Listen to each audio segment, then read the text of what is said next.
Welcome back. Today is day one of our similar triangles unit. We will be reviewing the concepts of ratios and proportions and then how to solve proportions. Hope you enjoy the video. Oh yeah, it's that time again. We have some math problems here and we need you to do them now. Pause the video, complete the problems, and return to the video when you're done. Do now. Find the ratio of the width to the length of the rectangle. All right, so ratio, again, we've been writing ratios for a long time, since like 6th, 7th grade. So ratio, width to length. So let's call, and usually the length is our longer side and the shorter side would be our width. So we need to write the ratio of width to length. So width to the length. So what would that ratio be? That is going to be 5 inches to 15 inches. All right, and that's it. And if you would like to reduce this ratio, you can do that also. So that would also reduce to divide both those numbers by 5. So that would be 1 inch for every 5 inches. So that's how this rectangle is growing. So every time you increase the width by 1 inch, you're going to increase the length by 5 inches. All right, let's look at rectangle 2. So let's call this one the width and this one the length. I usually call the length the longest one always. So let's write the ratio from the width to the length. And that will be 16 centimeters to 18 centimeters. All right. And now I can reduce this also. So if I reduce this, divide both sides, by both the parts of the equation by the numerator and denominator by 2. So that'll be 8 over 9. Yeah, 8 over 9. So basically what this is saying is that if we increase the width by 8 centimeters, then we need to increase the length by 9 centimeters. All right, it's almost 1. That's why it looks like a square. All right, and now this one, let's see here. So now we have the same thing. We have length and we have width. And now we need to do a little conversion on this one. So sometimes we can work with them the way they are. So my width would be my length. All right, so sometimes we can work with them the way they are, but this is one's in meters, one's in centimeters, and we know 100 centimeters is 1 meter. So if I just do a quick multiplication, so 10 times 100 will tell me how many centimeters there are. So that should just be 1,000. So we have 1,000 centimeters. Oops, not there. We are going to have 320 centimeters to 1,000 centimeters. All right, and that's it. And if you would like to reduce that also, I can just divide by 10 on both of these, so that would be good. If I want to keep going, how about let's divide by 4? That would give me 8/25. Perfect. All right, so we'd have, so for every 8 centimeters in my width, that is going to increase by 25 centimeters in my length. All right, so not too bad. Let's take a look at this little, we have a couple definitions here. So it says if A and B are 2 numbers, so we have 2 numbers or quantities, and B is not 0, because we can't divide by 0, then the ratio of A to B is written as a fraction. And it says the ratio can also be written as A to B. So again, this is just showing you different ways to write our ratio. So sometimes we write in words A to B, sometimes we write as a fraction, and sometimes we write it with a little semicolon right there. Okay, so we'll see that again. Let me just write it out here. So A to B, so you might write it this way, A to B, or you might write it as A to B, or you might write it a third way as A to B, as just as a fraction. Okay, so those are 3 ways we're going to write our ratios. So that'd be good to keep in your notebook. And it says an equation that states that 2 ratios are equal are called a proportion. So now we're going to have 2 ratios, and they're going to have to be equal to each other, and we call that a proportion. So whenever we start saying, we're going to use this word a lot. So this is a proportion. We're going to say write a proportion. So basically you're going to write 2 ratios and there's going to be equal sign in between them. All right, so let's take a look at that. And here's what we get here. So here's a couple different ways to write it. So one is we write it as with fractions. So this would be, so what you should see here is there's one ratio here and there's another ratio here, and guess what? There's an equal sign in between. So that's a proportion. So those are examples of proportions. And another way of writing it is just with semicolons, and it's like that on the right-hand side. Now, the interesting way is when we solve problems, what we're going to do is we're going to multiply the extremes and the means. So really, what you're going to see here is we're going to multiply, let's use these two. The means is like the middle. So remember mean, median, mode, so the middles.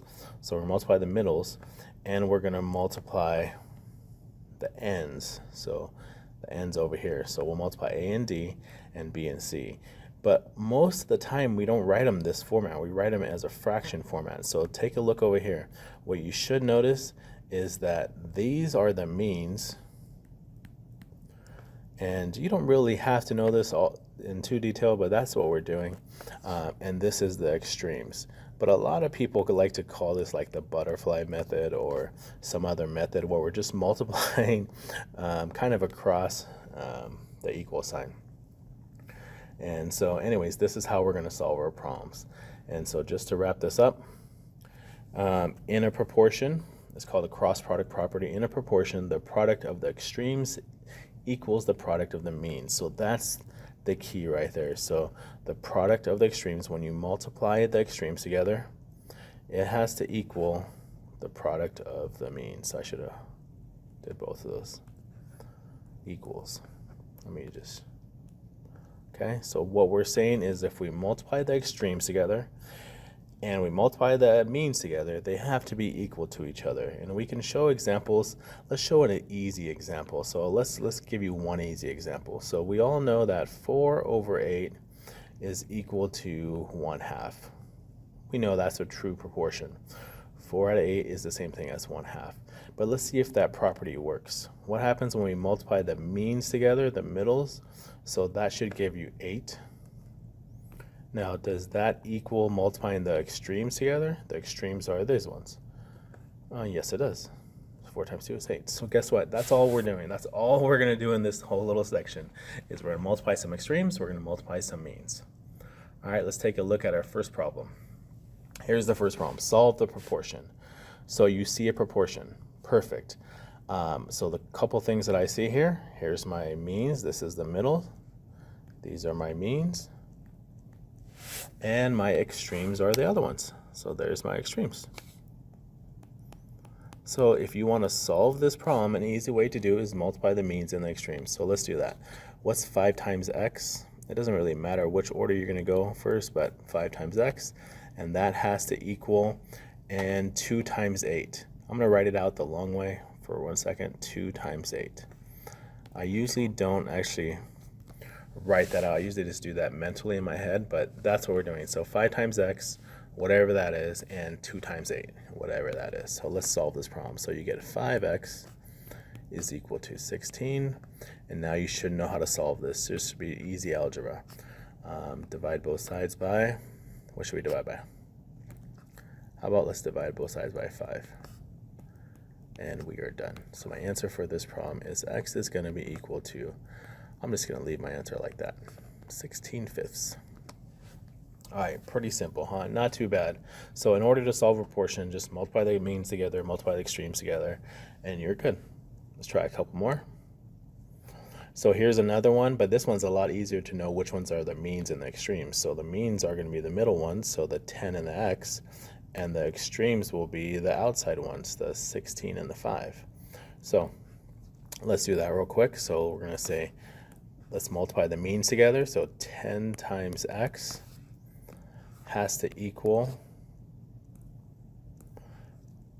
5 times 16. Perfect. So it has to equal 5 times 16. So there we go. Let's solve that problem and we're done. So this will give us 10x is equal to, I believe that's 80. And now you know how to solve the rest of this. Divide both sides by 10 and you are done. So my answer for this one is x is equal to 8. Perfect. And let's try one more, and then you're going to have a little challenge problem. All right, so this one looks a little bit challenging, but this is the same thing over and over again.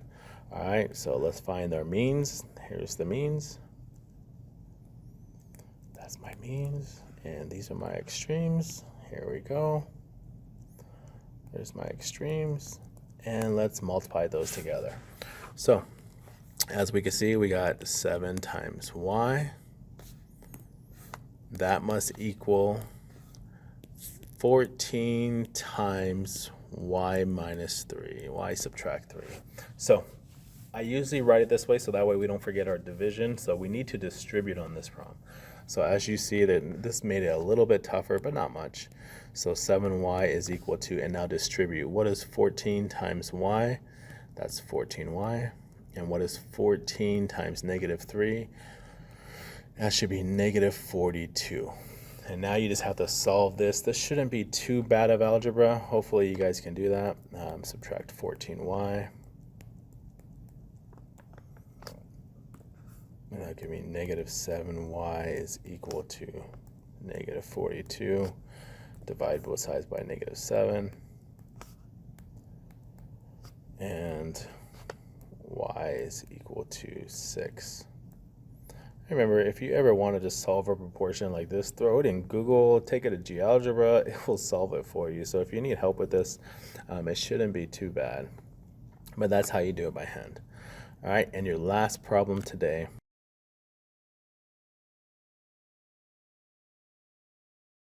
is your challenge problem.